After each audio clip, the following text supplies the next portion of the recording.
Terima kasih Anda masih bergabung bersama kami di Berita Padang. Berikut kami sajikan kembali 3 berita utama hari ini. Seorang montir sepeda motor diringkus polisi saat hendak antarkan sabu-sabu kepada pelanggannya. Masyarakat Tandike tangkap ular sanca sepanjang 7 meter. Seorang warga Padang Pariaman dilaporkan meninggal dunia karena terjangkit rabies dari gigitan kucing peliharaannya.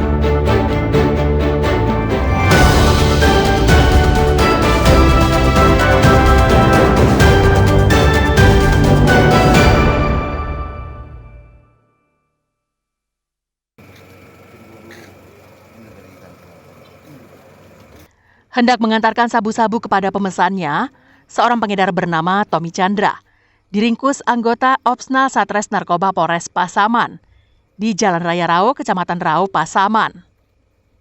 Sehari-hari Tommy bekerja sebagai montir sepeda motor itu tak berkutik saat dibekuk polisi. Ketika diperiksa, polisi menemukan 2 paket sabu-sabu ukuran sedang yang disimpannya dalam bungkus kotak rokok.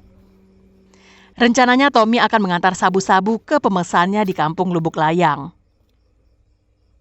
Tommy mulai diincar polisi saat beberapa pemakai sabu-sabu yang tertangkap mengaku memperoleh barang haram dari dirinya. Penangkapan dilakukan setelah polisi mengumpulkan sejumlah informasi dari berbagai pihak. Dari Rau menuju Lubuk Layang, Kecamatan Rau, Nagari Tarung-Tarung. Tersangka membawa atau melewati jalan tersebut. Setelah ditangkap dan diberhentikan, kemudian digeledah dan diperiksa, ternyata di dalam jaketnya jenis sabu tadi yang dibungkus dengan dibungkus dengan tisu seberat 2 paket. Saat ini, Tommy masih diperiksa secara intensif di Mapolres Pasaman.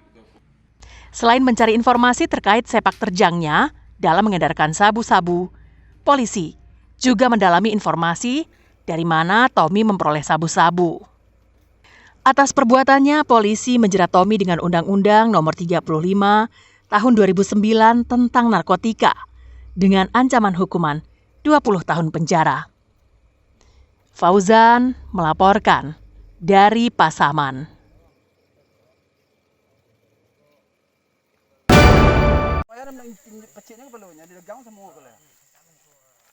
Karena meresahkan masyarakat, akhirnya warga Tandike Padang Pariaman beramai-ramai mencari seekor ular yang sering terlihat di lingkungan tempat tinggal mereka untuk ditangkap. Ular sanca sepanjang 7 meter ini telah sering terlihat di ladang dan di semak-semak di lingkungan tempat tinggal warga. Karena khawatir akan keselamatan warga dan hewan ternak mereka, akhirnya masyarakat beramai-ramai menangkapnya.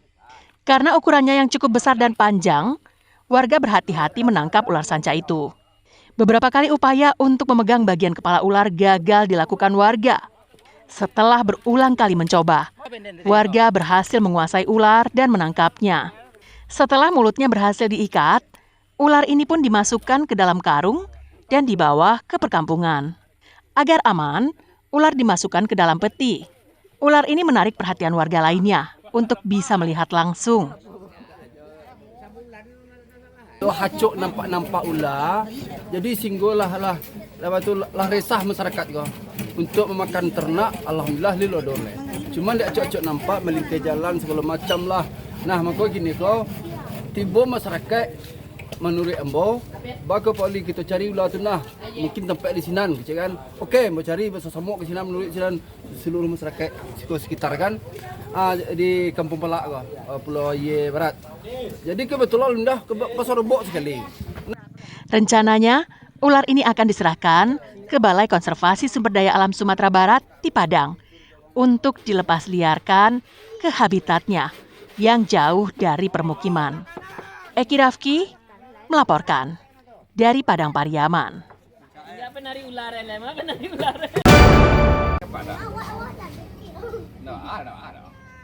Seorang warga Korong Kampung Guci, Nagari Lubuk Pandan, Kecamatan 2x11 6 Lingkung, Padang Pariaman, dilaporkan meninggal dunia karena digigit kucing peliharaannya sendiri.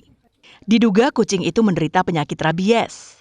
Untuk mengantisipasi agar penyakit rabies dari kucing tidak meluas, petugas kehewanan Padang Pariaman melakukan penyisiran dan memberikan suntikan vaksin kepada kucing-kucing yang ada di kawasan itu. Sebanyak 200 vaksin dibagikan untuk mengantisipasi penyebaran virus rabies. Warga rela mengantarkan kucing peliharaannya masing-masing untuk disuntik vaksin anti rabies karena khawatir virus rabies juga menyebar ke kucing peliharaan mereka. Karena ingin antisipasi rabies, masalahnya kemarin ada yang kena gigitan kucing. Untuk menghindari penyakit rabies, kebetulan di korong kami, korong kampung Uci, ada salah satu warga terjangkit itu Pak dari hewannya. Itu makanya kami antisipasi agar Sepanjang tahun ini saja dilaporkan 5 warga Padang Pariaman terjangkit rabies.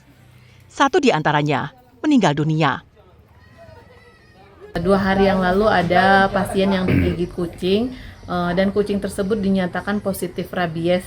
Nah, maka dari itu kita melakukan penyisiran di daerah ini terhadap HPR. HPR itu adalah hewan pembawa rabies, anjing, kucing, dan kera milik masyarakat yang ada di sekitar ini. Sudah ada korban jiwa yang meninggal dunia akibat kasus rabies, yaitu 3 bulan yang lalu yang terjadi pada anak perempuan umur 6 tahun. Kepada masyarakat yang memelihara kucing, diimbau untuk memastikan kesehatan kucingnya dengan diberikan vaksin, agar kemungkinan terburuk bisa dihindarkan. Eki Rafki melaporkan dari Padang Pariaman.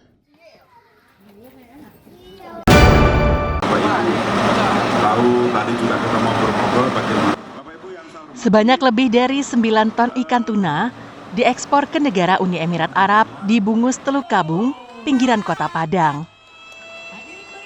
Pelepasan dilakukan secara resmi oleh Menteri Perdagangan Budi Santoso. Ikan tuna ini berasal dari tangkapan nelayan lokal dan dikemas dalam 3 kemasan beku oleh sebuah perusahaan swasta yang bertindak sebagai pengekspor.